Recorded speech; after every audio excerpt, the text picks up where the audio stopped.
Hey guys, Matthew Morrow, MorrowInvest.com. I want to bring you another 2-minute tip of the day. Today's tip is that everyone is replaceable. You might not think so.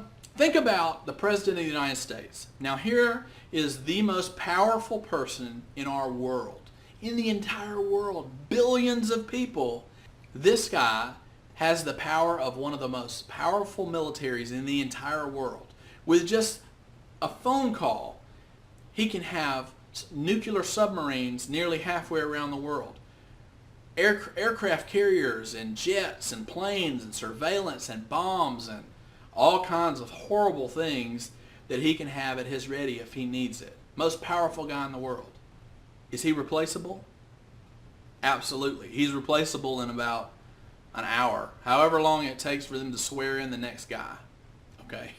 Now, I don't mean for that to sound bad. What I'm getting at is you are replaceable. So when you think, oh, well, I am the best bricklayer, I'm the best caterer, I'm the best whatever, and they're not going to go anywhere else, you need to stay humble. People can always take their business somewhere else. Now, I know you know places like this. I have seen businesses. I've seen restaurants. I've seen really good businesses. Look at Sears. Sears was one of the best and biggest companies of the 20th century, but yet they're barely struggling to stay alive. Why? Well, because they made their livelihood on customer service and having the Sears catalog, which some of you people watching this might not even know what the Sears catalog is. But before the internet and all that, they had this big catalog that was like a giant magazine that had all these products and pictures and descriptions, and you ordered it by mail. And that was before we had big box stores. That's what they did. Well, as the big box stores were more and more efficient, Sears couldn't keep up. Their customer service was not as good, and they lost business. And a lot of companies have that happen. You know, you go into a restaurant, and some restaurants never get it right. They never get the staff right before they open up the business. And you have terrible customer service, and people don't go there. There's other places they can go eat. And so they go in, and they're like, I didn't think it was that great. And they go on social media, and they do a negative comment, and they don't go back. And other people are like, ooh, well, my friend so-and-so gave it a negative comment. I'm not going there. Let's just go XYZ place to eat, right?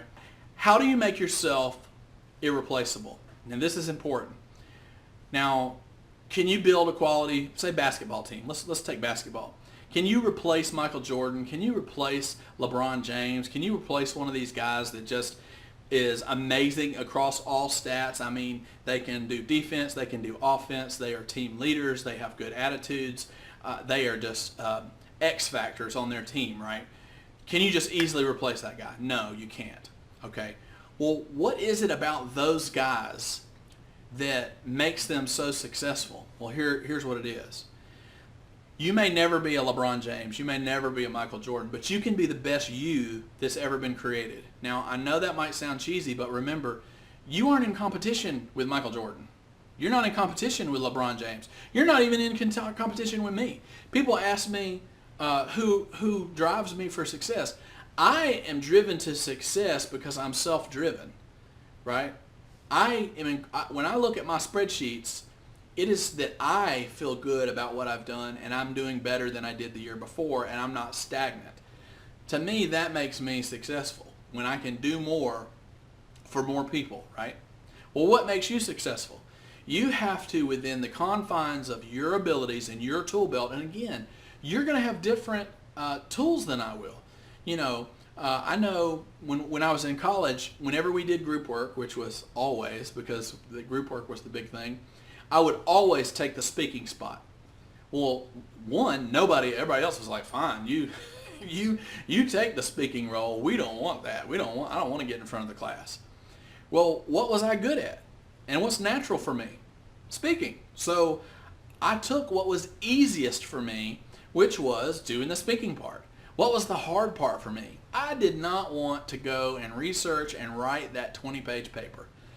There needed to be somebody else that wanted to write that 20-page paper. So I got my grade. I got my A because I was willing to do the speaking part, right? Now, what if you were the other person? You know, we were in that same group and you were like, oh my goodness, I sure don't want to speak. I would rather write the paper, you know. well, that's your talent. And you can still be a part of the team, and you can all get that team grade, that A, that grade we're looking for, that amount of money we're looking for, whatever it is, and you can get it. Am I the best tax person? No. Am I the best asset protection person? No. Do I know the best tax people and the best asset protection people, and do I have quality people that I call for investments and to rely on? Absolutely. You know, right now I'm backed by multi-million dollars. I can make half a dozen phone calls to different people across the country, and we can fund deals. We can, now are those people going to charge for their money? Absolutely. But it's the ability to have those people on speed dial that you can call and follow up and get an answer. Hey, could you tell me about the new Dodd-Frank laws? Can you tell me about how your market is over there, right? And they can tell you within just a few seconds, and you believe them because you already know and trust and have that relationship set up. So I just want to encourage you guys to be your best, and you will have a blessed day.